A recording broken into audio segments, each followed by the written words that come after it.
ครับสวัสดีครับพอกับผม WA Channel นะครับมื้อนี้ผมกามาหาเก็บเห็ดปวกนะครับมาพอนิดนึงนะครับกา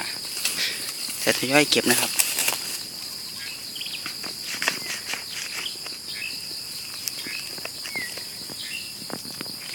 นี่ครับ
ก็มีแน่ปลาไปนะครับ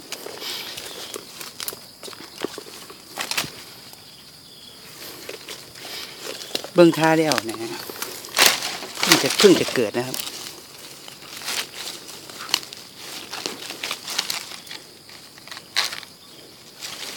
นี่ครับ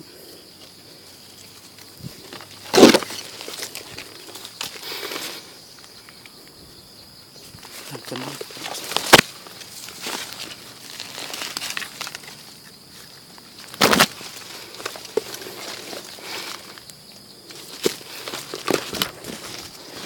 เพิ่งท่าแล้วเพิ่งจะเกิดนะครับนี่ครับแล้วก็กระหกแน่นะครับผมกะเนี่ยครับผมก็เคลียร์แห้งไม่ได้นะครับบอกยังไงแต่มันอย่ามันหักนะครับ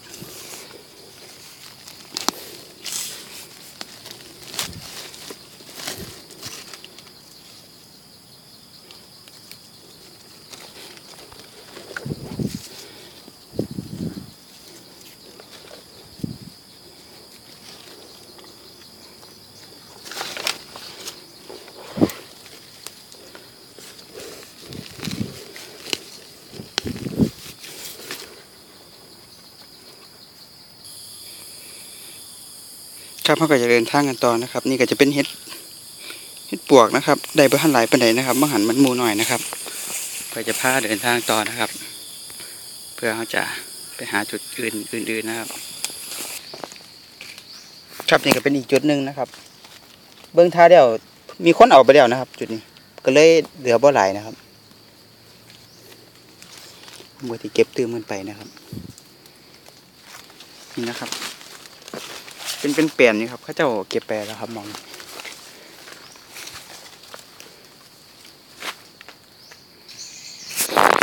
ครับตอนนี้ผมกำมาพออีกจุดหนึ่งนะครับ มองนี่เป็นหน้าผมเองนะครับกี่แล้วครับพี่น้องครับมาเบิ้งแล้วครับโอ้ใหญ่บ่พี่น้องเบิ้งเลยด้วยครับคุณแล้วครับเห็ดทั้งหมดนะครับขาวๆที่กันนี้นะครับเก็บไปเลยครับนี่นะครับ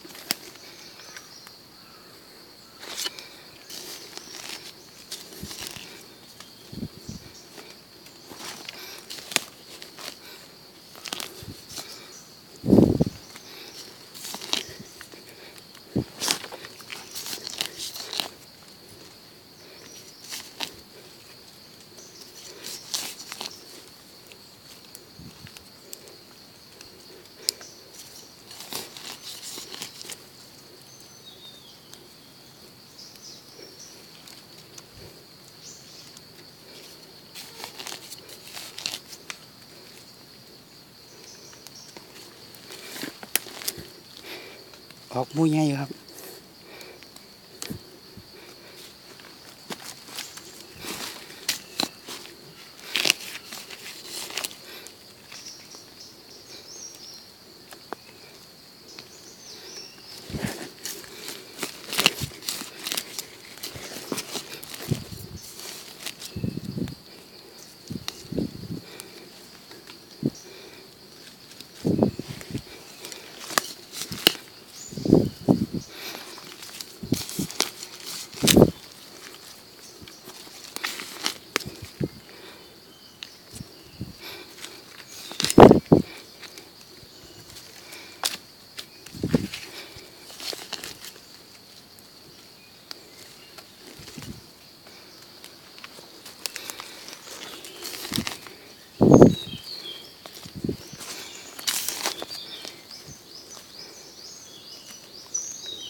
โอ้ได้นะครับ